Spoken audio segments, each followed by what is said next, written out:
Estamos una vez más aquí, reunidos por la gracia de nuestro Señor.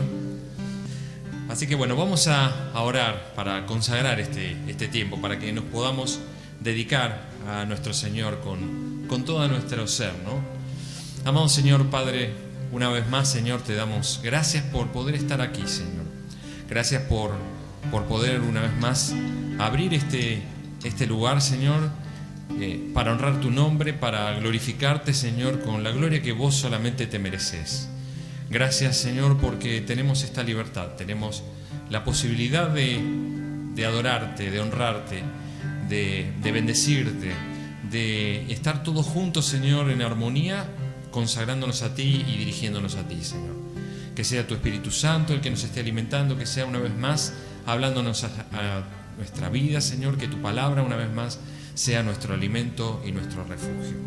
Gracias por todo lo que nos das, Señor. Gracias por tus múltiples bendiciones. Gracias por cada día poder abrir los ojos. Gracias por todo. En el nombre de tu Hijo Jesús. Amén. Dice el Salmo 84, salmo muy conocido. Dice: cuán hermosas son tus moradas, Señor Dios Todopoderoso. Anhelo con mi alma los atrios del Señor. Casi agonizo por estar en ellos. Con el corazón, con todo el cuerpo, canto alegre al Dios de la vida. Señor Dios Todopoderoso, Rey mío y Dios mío, aún el gorrión halla casa cerca de tus altares, también la golondrina hace allí su nido para poner sus polluelos. Dichoso el que habita en tu templo, pues siempre te está alabando. Dichoso el que tiene en ti su fortaleza, que solo piensa en recorrer tus sendas. Cuando pasa por el valle de las lágrimas, lo convierte en región de manantiales. También las lluvias tempranas cubren de bendiciones el valle. Según avanzan los peregrinos, cobran más fuerzas y en Sión se presentan ante el Dios de dioses. Oye mi oración, Señor, Dios Todopoderoso, escúchame, Dios de Jacob. Oh Dios, escudo nuestro, pon sobre tu ungido tus ojos bondadosos. Vale más pasar un día en tus atrios que 1000 fuera de ellos. Prefiero cuidar la entrada de la casa de mi Dios que habitar entre los impíos. El Señor es sol y escudo. Dios nos concede honor y gloria. El Señor brinda generosamente su bondad a los que se conducen sin tacha. Señor Todopoderoso, dichosos los que en ti confían. Amén, amén. Que el Señor bendiga su palabra, ¿no? Y anhelar, ¿no? la presencia del Dios, estar en ese lugar, en los atrios de nuestro Señor, ¿no? Aunque la iglesia esté cerrada, tenemos la posibilidad de acercarnos al lugar santísimo cada día. Y bueno, lo hacemos de distintas maneras. Hoy lo hacemos aquí todos juntos. Así que vamos a cantar esta primera canción que dice justamente esto.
vamos a cantar a la fidelidad de nuestro Señor y a su misericordia que es para siempre.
Aleluya a tu nombre, Señor. Aleluya a ti, Señor.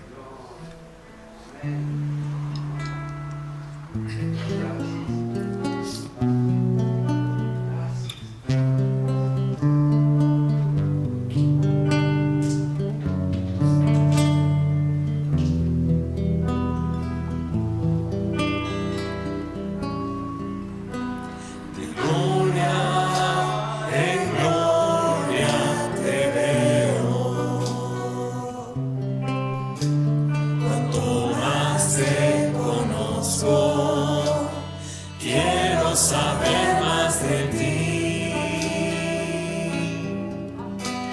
mi Dios, cual buen alfarero,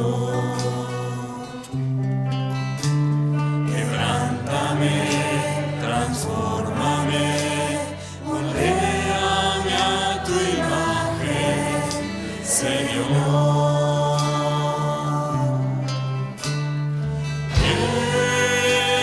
Ser más como tú,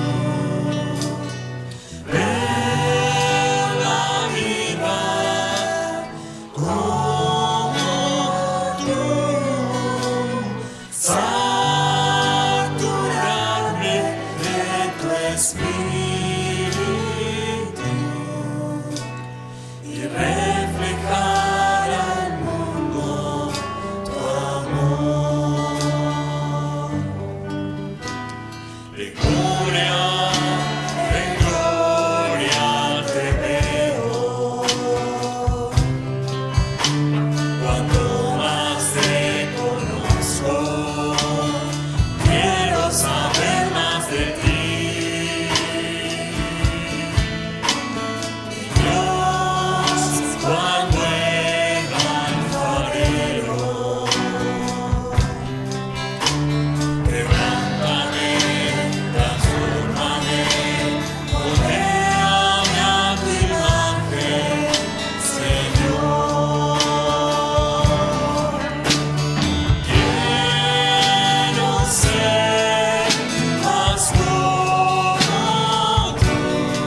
cielo te adoramos, alzamos hoy tu nombre en alto, que tu reino se establezca en la alabanza de tu pueblo que declara tu poder. Bendito sea el Señor, Dios poderoso. ¿Quién fue, quién es y quién vendrá?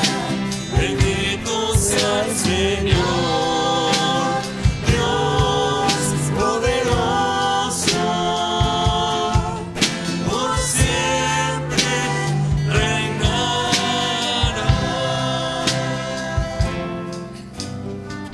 Padre del cielo, te adoramos, alzamos hoy tu nombre en alto, que tu reino se establezca en la alabanza de tu pueblo que declara tu poder. Bendito sea el Señor, Dios poderoso. ¿Quién fue, quién es y quién vendrá?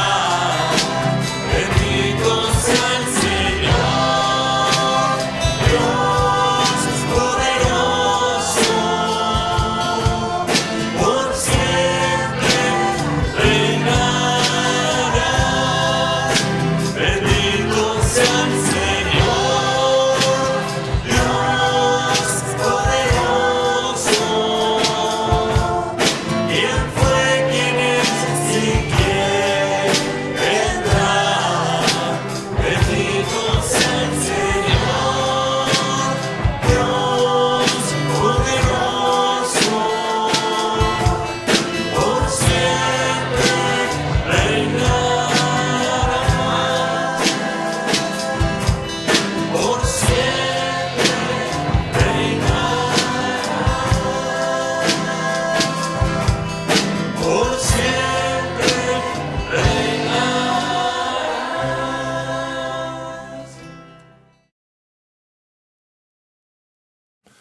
Buenas a todos, un gusto poder estar aquí con ustedes compartiendo. Espero que se encuentren muy bien, espero que Dios los bendiga. En el día de hoy vamos a estar compartiendo el texto de Génesis 12 del 1 al 5. Vamos a estar hablando sobre el patriarca Abraham, al menos en su llamamiento en esos primeros versículos de Génesis. Abraham es uno de mis personajes favoritos, debo reconocer, por múltiples razones. Una de ellas es que es de ejemplo entre cómo debe ser la relación entre Dios y los hombres a través de o en el marco de un pacto. Pero no solo eso, sino que Abraham, la forma en que el autor de Génesis narra a Abraham, lo presenta como un prototipo narrativo. Un prototipo narrativo que va a ser utilizado por otros. Es más, se convierte en prototipo narrativo porque otros escritores toman de Abraham y lo utilizan de tal forma. Esto quiere decir que vamos a ver a Abraham en Moisés, vamos a ver a Abraham en diferentes profetas, en diferentes patriarcas. Vemos en Abraham en esa idea del inmigrante que sale de su tierra, vemos reflejado a Israel mismo saliendo de Egipto para llegar a la tierra de Canaán. Vemos a Abraham en el pueblo de Israel en Babilonia, ese Abraham que no tiene una tierra, que no se identifica con la cultura circundante de la época. Ahí mismo vemos al pueblo de Israel también en Babilonia. Abraham es un prototipo que va a ser utilizado por otros escritores para desarrollar la personalidad de algunos personajes, cómo se presentan algunos personajes en la Biblia. Y de esta forma lograr que estos personajes, tanto Moisés como algunos profetas, se relacionen con Abraham desde una fe, es decir, conecten y hagan un hilo conductor entre esa experiencia, entre esa vida, entre esas circunstancias y entre eso que se narra poder conectar a ese personaje con Abraham y asimismo conectarlo con la fe de Abraham. De esta forma, generar un hilo conductor entre cada uno de los personajes y que ese hilo conductor sea la misma fe de Abraham. Es muy importante entender este personaje de Abraham, ya que nos va a abrir las puertas a poder ver estos enlaces en otros personajes y poder entender mucho más en profundidad personajes como Eliseo, como Moisés, como David en algunos casos. Y dicho eso, los versículos que hoy nos conciernen y que hoy trabajaremos y estudiaremos forman parte en la tradición judía de las 10 pruebas de Abraham. Ahora, las 10 pruebas de Abraham no existen, o déjeme decirlo de esta forma, no hay una lista completa de estas pruebas que cerciore cuáles fueron. Pero sin lugar a dudas los judíos creían, y los cristianos del primer siglo también, que había 10 pruebas que Abraham había pasado.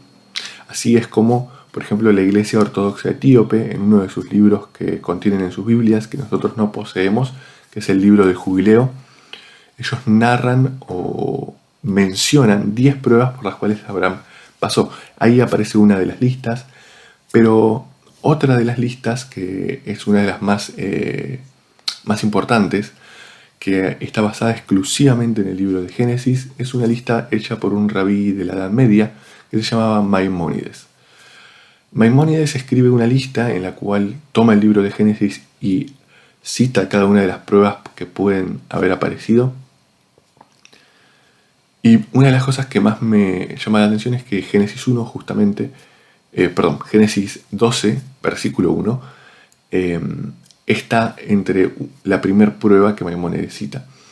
No hay otra prueba antes que esta, y es simplemente la primera presentación que hace Abraham, que hace el escritor de Génesis acerca de Abraham, es acerca de una prueba, y lo presenta en el contexto de una prueba. Entonces, si queremos acercarnos al texto, debemos primero entender que vamos a leer a Abraham en un contexto de prueba. Y teniendo esto en cuenta, debemos poder acercarnos al texto con algunas preguntas resueltas para poder sacarle un poquito más de provecho. Algunas de las preguntas que podemos hacerle al texto pueden ser: ¿puede Dios probar a alguien? ¿Por qué Dios prueba a alguien? ¿Qué clase de prueba hace Dios? Y si somos honestos con nuestras creencias, y somos honestos con lo que pensamos de Dios, y pensamos de Dios que es un ser omnisciente, que es un ser que lo sabe todo, entonces, ¿por qué Dios nos prueba si Él ya sabe todas las formas en las que responderemos? La pregunta no es sencilla de responder. Ninguna de estas preguntas es sencilla de responder. Pero creo que ponerlas dentro de un contexto nos va a dar una facilidad o una posibilidad de encontrarle algún tipo de respuesta. Y el contexto que me gustaría presentar es el contexto de un aula y presentar a un profesor y a los estudiantes. El profesor, y particularmente un aula en un día de examen. El profesor no le interesa saber las respuestas del examen. El profesor ya sabe las respuestas del examen. Es decir, el profesor sabe cuánto es 2 por 2. No necesita que el alumno se lo diga. Lo que le importa al profesor es que el alumno recuerde lo que el profesor ha explicado. Pero no le interesa que le respondan la pregunta. Le interesa que el alumno aprenda. Con esta analogía podríamos hacer lo mismo dentro de las pruebas entre Dios y los hombres. A Dios no le interesa cómo respondamos a las pruebas o a los malos momentos de nuestra vida. A Dios le interesa muy particularmente que experimentemos esos momentos y que los vivamos muy cerca de su mano. Pero hay algo que tenemos que desmitificar, y es la idea de que Dios envía las pruebas. Dios no envía las pruebas ni envía los malos momentos. No es que de repente Dios agarra un día en el cielo y dice, bueno, este problemita se lo vamos a mandar a tal y este otro problema se lo vamos a mandar a tal. No, Dios no hace ese tipo de movimientos, ese tipo de elecciones. Los momentos malos ocurren en la vida porque simplemente ocurren. La vida tiene un toque de azar y la Biblia es muy clara con eso. No por ser buenos no van a tocar momentos buenos, ni por ser malos no van a tocar momentos malos. No sabemos qué estación de la vida nos tocará afrontar los días siguientes o los meses siguientes en este año, mucho menos hay veces que podemos identificar el momento en el que estamos como bueno o malo, ya que en diferentes áreas de nuestra vida pueden estar pasando cosas buenas y malas, y nosotros ser interceptados por ambas situaciones. La parábola que Jesús cuenta, que nos sirve de enseñanza para poder profundizar un poquito más en esto, la parábola acerca de las simientes, donde hay una casa cimentada sobre la roca y una casa cimentada sobre la arena. La tormenta llega sobre ambas casas. Los momentos malos van a llegar sobre ambas casas. No hay una protección contra ellos, no hay una forma mágica de evitarlo. La experiencia humana cuenta en sí misma con estos momentos malos. La experiencia humana cuenta en sí mismo tanto con la felicidad como con la tristeza. Y estamos y vivimos como humanos si podemos experimentar todo este tipo de situaciones. Para poder lograr tener una experiencia integral en la humanidad, poder tener una experiencia humana integral, vamos a tener que enfrentar todo tipo de situaciones, buenas y malas. Y debemos por algún momento intentar dejar de encontrarle un tipo de sentido del por qué está lloviendo, o peor, para qué está lloviendo, y empezar a preguntarnos qué Dios nos está hablando en esos momentos malos. Ya que dentro de mi creencia y lo que me gusta creer, no es que Dios envíe los momentos malos, pero sí que Dios aprovecha esas oportunidades, esas circunstancias que vienen por la vida misma, como oportunidades de revelación. Cuando estamos en crisis, cuando estamos con problemas muy graves, cuando nos sentimos deprimidos, en esos momentos es cuando estamos un poco más sensibles a lo espiritual. Cuando nos acerca, nuestro oído está un poquito más atento a lo que Dios quiere decirnos. Y Dios aprovecha esas oportunidades para hablar, para hacernos recordar qué es, quién es, hacernos recordar que Él está y saber que en esa circunstancia Él nos va a acompañar de una manera muy particular.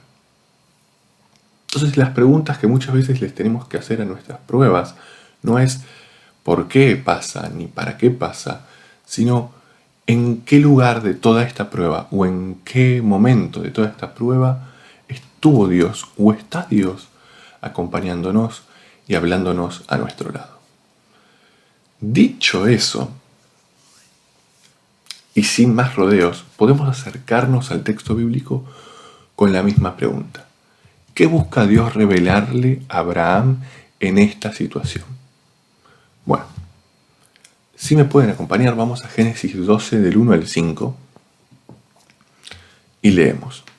El Señor le había dicho a Abraham, deja tu patria, a tus parientes y a la familia de tu padre, y vete a la tierra que yo te mostraré. Haré de ti una gran nación, te bendeciré y te haré famoso. Serás una bendición para otros. Bendeciré a quienes te bendigan y maldeciré a quienes te traten con desprecio. Todas las familias de la tierra serán bendecidas por medio de ti. Entonces Abraham partió como el Señor le había ordenado, y Lot fue con él. Abraham tenía 75 años cuando salió de Harán. Tomó a su esposa Sarai y a su sobrino Lot y todas sus posesiones, sus animales y todas las personas que habían incorporado a los de su casa en Harán, y se dirigió a la tierra de Canaán.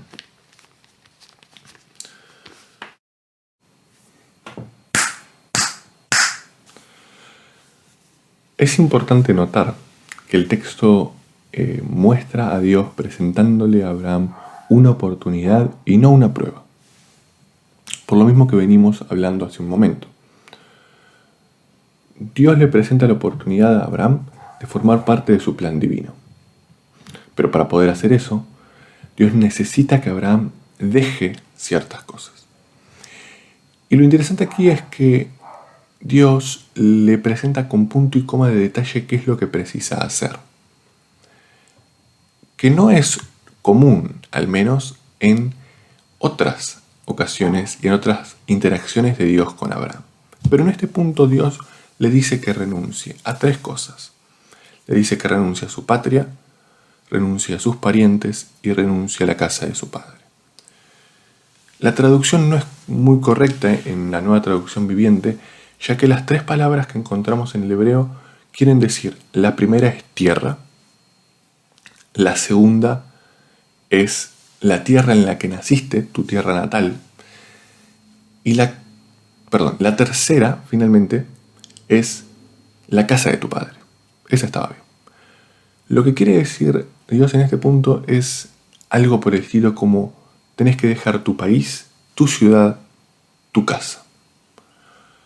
Dios le está marcando el camino de abandono que tiene que hacer. Primero salir de la casa de su padre, luego irse fuera de la tierra natal, luego irse fuera de su tierra conocida y finalmente encontrarse en lo desconocido. Es muy importante notar que si bien el texto dice a la tierra que yo te mostraré, Dios no le está haciendo adivinar y haciendo caminar a Abraham a la buena de Dios, diríamos. Abraham está caminando hacia la tierra de Abraham y eso lo vemos en el versículo 5, donde dice que Abraham salió y caminó hacia Canaán. Dios ya le ha revelado, dicen los autores, en esas frases principales, dónde o qué tierra era la que debía, a la que debía ir.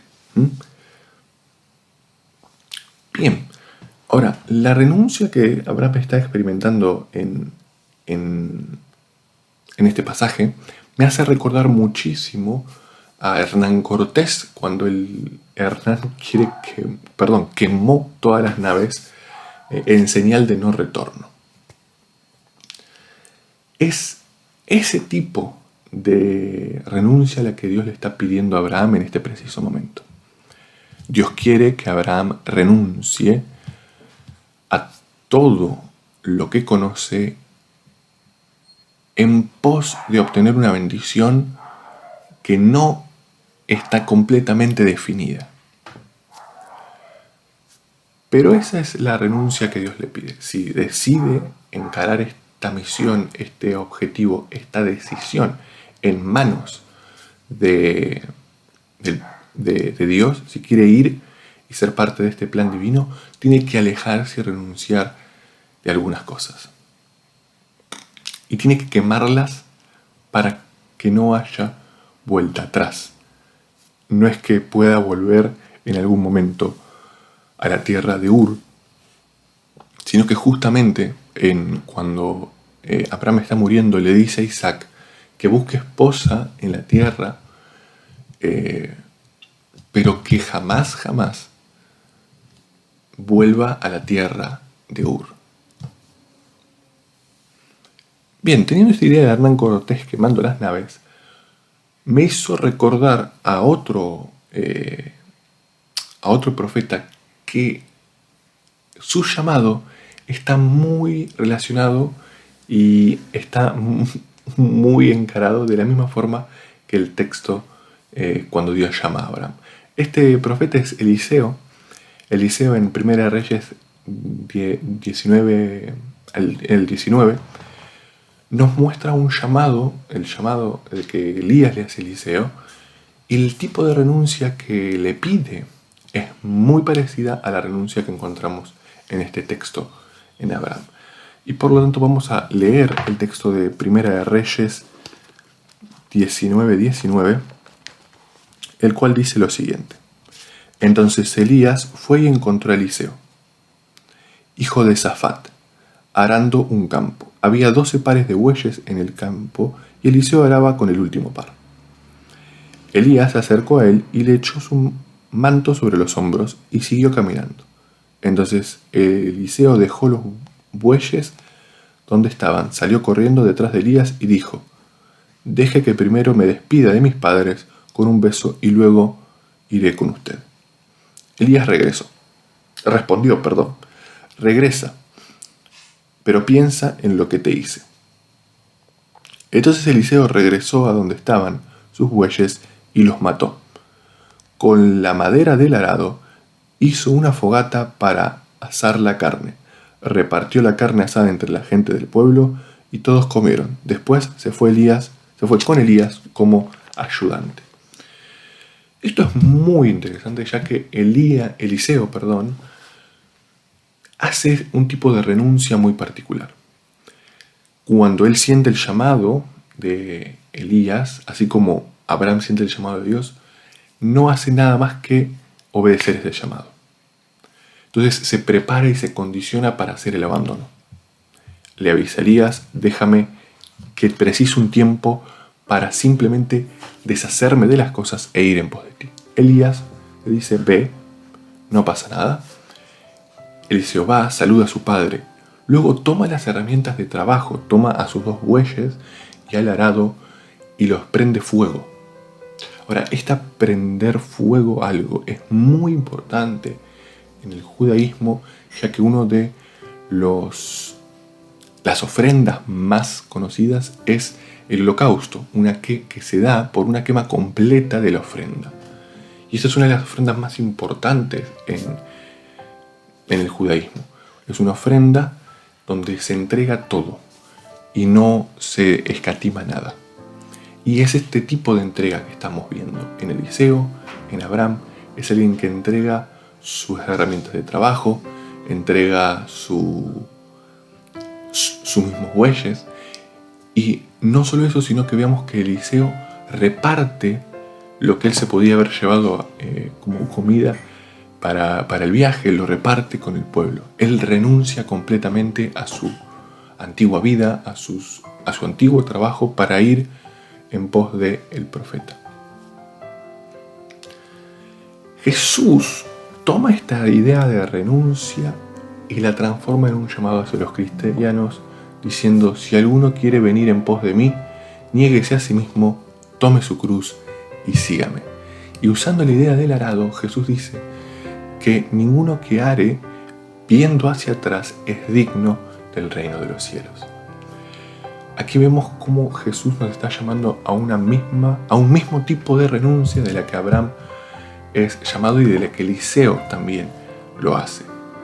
Dios no busca privarnos de la felicidad o de las cosas buenas de nuestra vida. Dios busca revelarnos en este tipo de oportunidad, revelarnos que Él va a ser fiel y va a recordar cada una de las cosas que tuvimos que dejar en pos de seguirle. No es alguien que olvide. En este tipo de entrega, en este tipo de vida, de renuncia, vamos a encontrarnos con un Dios fiel, con un Dios que nos pide una fidelidad al mismo punto o al mismo nivel de que Él la tiene con nosotros. Una renuncia a las cosas que nos prohíben ir en pos de Él. Dios espera que las pruebas que afrontemos las veamos de esta manera, viendo qué es lo que Dios nos quiere mostrar o qué es lo que Dios nos quiere enseñar, pero más sobre todo, qué es lo que Dios quiere que experimentemos. Dios espera que esas pruebas las vivamos para conocerlo a Él y para acercarnos más a su presencia, y para que a través de esa experiencia humana nos acerquemos hacia su persona. Oro para que sea la misma mirada que tengamos nosotros a la hora de ver nuestros momentos malos, y que cuando lo necesitemos nos acerquemos a ese Dios que va a estar cerca, a nuestro lado, esperando que lo oremos y estando atentos y escuchando lo que Dios quiere que experimentemos, vivamos o aprendamos. Que Dios los bendiga. Un gusto poder haber estado con ustedes en esta mañana.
Señor.